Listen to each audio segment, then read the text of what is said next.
Quand je suis arrivée au Luxembourg dans les années 90, en 98 exactement, pour demander l'asile, j'imaginais pas une seule seconde que 30 ans après cette période-là, euh, la question des migrations serait considérée comme une question de sécurité.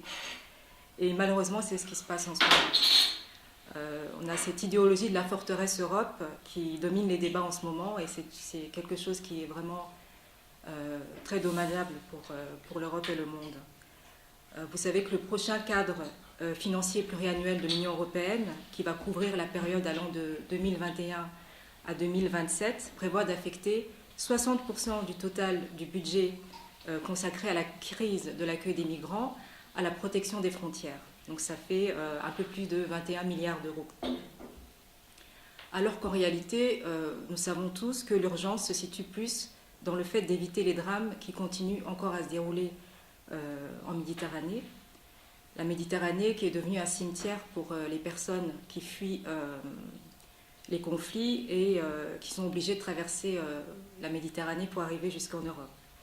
Et pourtant, au lieu de répondre à ce drame avec humanité, les gouvernements européens, ce qu'ils ont décidé de faire, c'est plutôt de prendre pour cible des citoyens, comme vous et moi, qui se sont montrés solidaires avec ces personnes, et aussi de fermer les ports des navires, aux navires des ONG qui souhaitent continuer à faire des opérations de sauvetage en mer, dans la Méditerranée.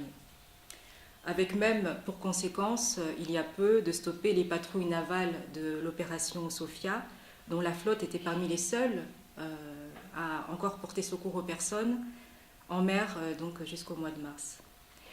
Il y a très peu de temps, donc il y a 4 jours uniquement, il y a eu le naufrage d'une embarcation dans une zone qui est complètement désertée des patrouilles de secours, donc entre l'Italie et la Libye.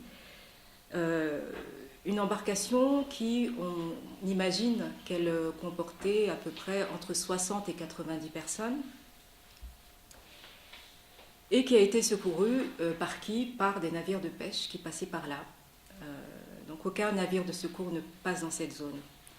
Il y a eu donc 16 passagers qui ont été secourus, 3 migrants qui ont été retrouvés noyés, et des dizaines de migrants donc, qui sont à l'heure actuelle portés disparus.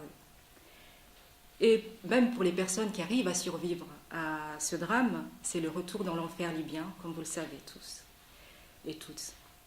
Un an après l'indignation qu'a suscité des vidéos que vous avez vues aussi comme moi, qui circulaient sur les réseaux sociaux, et sur lesquelles on voyait des personnes traitées comme des marchandises, à terre, comme des esclaves, la situation de ces personnes, malheureusement, n'a pas changé à l'heure actuelle.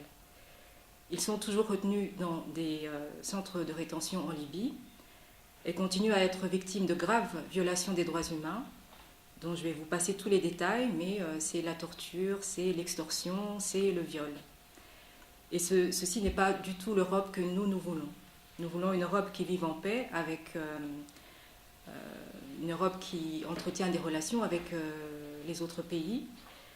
Nous voulons une Europe qui accueille d'une façon digne, comme ils le méritent, les femmes, les hommes, les enfants, qui risquent leur vie en traversant la Méditerranée et d'autres frontières pour arriver jusqu'en Europe. Et nous voulons surtout une Europe qui assume ses responsabilités, qui porte sa responsabilité sur ce qui se passe. Et pour cela, il faut plusieurs choses, notamment dissoudre Frontex, qui est cette agence donc, de garde-côtes. Il faut aussi multiplier les voies d'accès sûres vers l'Europe. Un exemple très simple, ce sont les visas humanitaires qui devraient être multipliés pour permettre à des gens qui en ont besoin de venir trouver refuge en Europe.